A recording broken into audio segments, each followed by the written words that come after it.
When it comes to social media platforms, it is their responsibility to make sure that when it comes to misinformation, when we comes to the hate that we're seeing, that they take action. Hi everyone, I'm Zach Greenberg. I am a First Amendment attorney at FIRE, the Foundation for Individual Rights and Expression.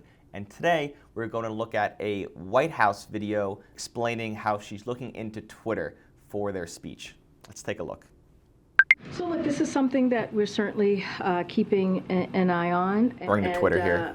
Look, we have always been very clear, and that when it comes to social media platforms, it is their responsibility to make sure that when it comes to misinformation, when we comes to the hate that we're seeing, that they take action, that they continue to take action. Again.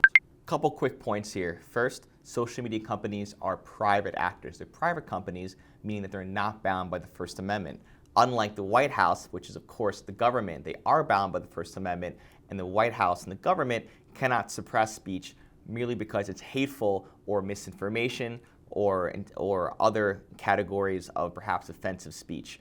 Incitement, of course, they can address, but here we're seeing a government official saying that she's going to look into social media companies, private individuals, for speech protected by the First Amendment. Not okay.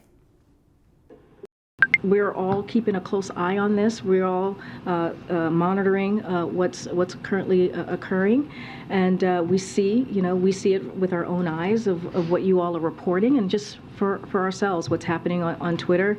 But again, social media companies have a responsibility to prevent their platforms from being used by any user to incite violence, especially violence directed at individual communities, as we have been seeing, and the president has been very clear on calling that out. He'll continue to do that, and we're going to continue to monitor the situation.